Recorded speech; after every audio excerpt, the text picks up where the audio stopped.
Gracias a los oyentes que nos escuchan y nos escriben y nos dejan audios de todo el país en el 11 50 26 86 30. Que se venga la música de misterio nomás. Entramos en confianza para tocar temas difíciles de una manera fácil. Investigación en Rivadavia Agro. De la mano de Sofía Celasco. Bienvenidos a Entre Nos. Sofi Celasco, Entre Nos de hoy, ¿viajamos a Europa en grupo? Viajamos a... ¡Qué planazo! Me sirve, ¿eh? Bueno, si ustedes me dan $5.000 cada uno, lo depositan en mi cuenta. El lunes voy a tener pasajes emitidos para todos ustedes. No, en serio, ahora. Me gusta esta Sofi. Tinelesca.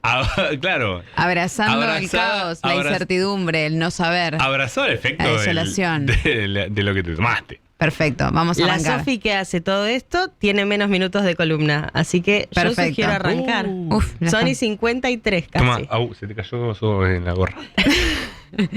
Sí, vamos a ponernos serios. Volvieron las protestas, como lo adelantamos al principio del programa, volvieron las protestas de productores en Europa, ¿sí? De los agricultores. Esta semana, en particular, el caso que resonó fue el de Bruselas. Unos 8.000 productores invadieron las calles de esa ciudad, con movilizaciones, concentraciones, tractorazos, bombazos de papa, digamos, hubo de todo, lo pueden ver, hay un montonazo de Raquetas videos. de tenis para contrarrestar los gases lacrimógenos. Me parece una gran medida. Exactamente, tirada de estiércol a las autoridades, de todo. Lo que se repite es una postal de la que hablamos varias veces, no sé si se acuerdan, el 2024, el año pasado lo corrimos un montón esto, porque el foco, al igual que el año pasado y como vuelve a ser ahora, se pone en la reforma de la política agrícola común, la PAC, a lo que es muy importante en ese sector, ese bloque económico, y que además tiene de fondo la firma del acuerdo entre la Unión Europea y el Mercosur, que desde hace 26 años se viene negociando. 26 años. Y me quiero referir brevemente a esas dos cuestiones para después analizar lo que está pasando en el plano local, porque créase o no, también está habiendo problemas de semejanza, ¿sí? A nivel local. Perdón, te hago reír porque me sonrío, sí, claramente, porque pensaba hace 23 años, iba a decir algo como, todavía nosotros gateábamos. Pero no. Y ya se estaba discutiendo. Sí, bueno, más o menos. Yo sí, ya tenía 4 años. Yo ya insultaba a los 4 años. Yo estaba en la secundaria, Yo chicos. tenía 2 años y esto ya era. Y a veces gateaba Me también. están quitando espacio de entrenos. Sí, tenía miedo de lo que pudiese surgir con el gateo. El tiempo corre. En lo que hace al acuerdo comercial, bueno, decíamos, 26 años hace que se está negociando. ¿Cuáles son las principales preocupaciones de este acuerdo Unión Europea-Mercosur? Que yo al momento, cuando escribí esta columna, se iba a firmar mañana en Foz de Iguazú. Iba a ir Ursula von der Leyen, que es la presidenta de la Comisión Europea, a hacer una firma con Lula da Silva. Eso no va a suceder mañana, pero me río porque yo lo había dejado escrito, por supuesto, con un ultimátum del que ahora les voy a contar, sobre la posición de Brasil de, che, si no se firma, yo me bajo, después de 26 años me bajo, me tienen podrido, no quiero hacer más, no quiero ser más partícipe de estas negociaciones. Pero retomo brevemente, para quien no está en tema, este acuerdo comercial que decíamos hace 26 años que se está negociando, tiene que ver básicamente con la apertura a exportaciones desde Sudamérica, de países justamente que integran el Mercosur, a ese bloque económico, como carne, soja, azúcar, arroz, miel, ¿sí? Que entrarían de forma directa. ¿Qué genera esto? Bueno, temor en varios países que dicen esto me va a afectar justamente a las producciones que localmente nosotros ya hacemos, porque es probable que entre todo con bajos precios, por ende alerta de dumping. Esos son los principales argumentos que escriben países como Francia, como Hungría, como Polonia, y a los que recientemente se les sumó Italia, que esto es importante porque, ahora lo voy a decir también, justamente Italia intentó acercar posiciones con Brasil y ayer Lula da Silva y Giorgia Meloni hablaron por teléfono y eso también es clave. ¿Quiénes están a favor de que salga este acuerdo? España, Alemania, países nórdicos. ¿Por qué? Porque están viendo que a nivel geopolítico estamos en un enfrentamiento muy importante con China, así que todo lo que nosotros podamos de ganar de mercados y de poder generar esa comercialización, mucho mejor.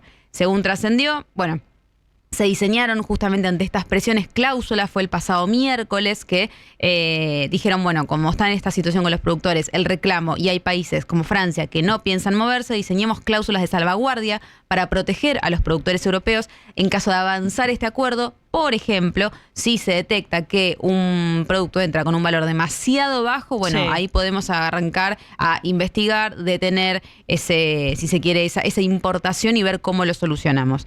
Se iba a dar, dijimos, el sábado la firma, eso no va a suceder, eso se pospuso, un poco el argumento es si se va a estirar para enero, un poco el argumento fue si esperamos 26 años, podemos esperar 26 años y un mes. La verdad que no estuvo muy feliz el comentario. Y la verdad que no. Pero bueno, Lula presionó para que esto se firme, Giorgia Meloni le dijo, yo tengo intención de firmar, pero necesito que estén dadas las garantías de la salvaguardia.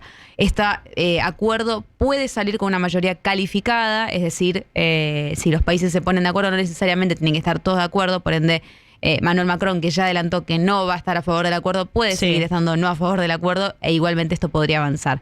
Esa era una línea de los reclamos detrás de las protestas. La otra línea tiene que ver con la política agrícola común, en lo que adelantó Carola al principio del programa, que se está discutiendo ahora de cara a lo que va a ser las erogaciones para el periodo 2028-2034, que es la PAC. También hablamos de eso en Rivadavia Agro, en Entre Nos. Es una política que se remonta a la época de posguerra, 1960. Básicamente incluye un montón de cuestiones vinculadas a lo arancelario. Cada país luego internamente decide a gusto y piacere cómo distribuir estos recursos, pero básicamente son un 30% del presupuesto de la Unión Europea que se divide entre los 27 países para un montón de cuestiones. Pero para lo que atañe a los productores agropecuarios con, digamos, sus fincas en producción activa, es básicamente subsidios, sostener estas producciones que son muy chicas, 10, 2 hectáreas en promedio tienen todas, donde cuesta mucho justamente por una extensión de tierra y por la atomización de eso, lograr tener una rentabilidad que te permita salir a flote. Entonces es una erogación hacia la figura misma del productor agropecuario y no tanto sobre lo que produce y qué hace con eso. Ahora bien, la PAC tiene un montón de condiciones. El año pasado una de las protestas giraba en torno a la cuestión que tiene que ver con la sustentabilidad. Se querían hacer un montón de recortes en función de cuán sustentable eran o no los productores. Este año los reclamos giran en torno a recortes. Ese monto total de la PAC se recortaría en un 20% aproximadamente, lo cual también genera reclamos porque, bueno, me quedo sin mi sustento. Me estoy quedando sin tiempo y me está costando abordar la parte local, pero ese es el panorama que tenemos en Europa. ¿Qué está pasando en Sudamérica? Porque de última, lo europeo lo podemos seguir charlando a lo largo del programa, pero lo interesante es esto, que a nivel local también está habiendo reclamos similares de parte de los pequeños productores. Cuando estamos en el plano local y decimos, ay, no paran de quejarse los productores, bueno, vean que hay puntos de conexión entre esos productores europeos que por sus escalas, por sus dimensiones, son considerados, digamos, pequeños productores, no son grandes latifundistas, sino justamente son minifundistas. Bueno, la imagen parecería de alguna manera copiarse mucho en el plano local con justamente pequeños productores que están muy afectados por el ingreso de importaciones también de países, de productos afuera.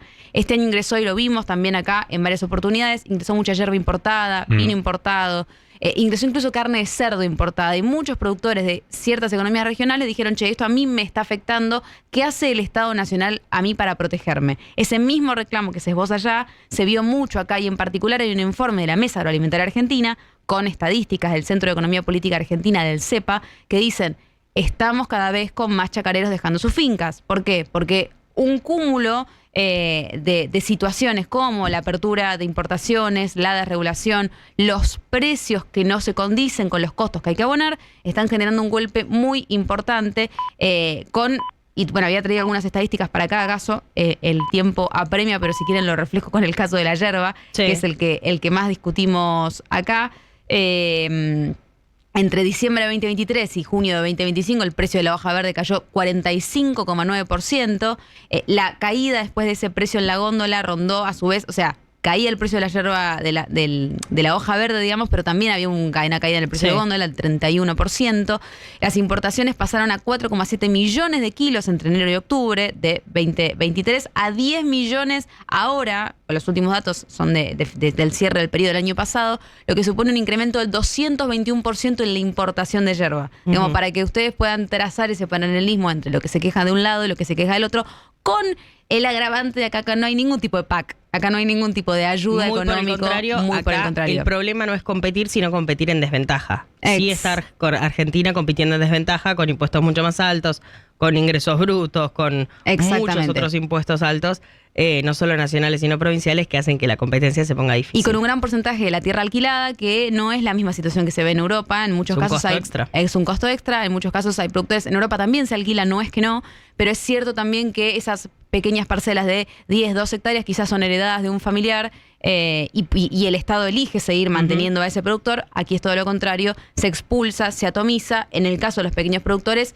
esos mismos problemas se vuelven a repetir acá. Importaciones, costos que no dan, precios que no cierran, y personas que están dejando sus fincas. Allá te hacen un tractorazo, te tiran excremento, bueno, acá te hacen un verdurazo, digamos, ¿no? Para visibilizar la situación. Me quedé corta con el tiempo, pero bueno, es un tema que da para profundizar largamente. Gracias, Sofi, como siempre.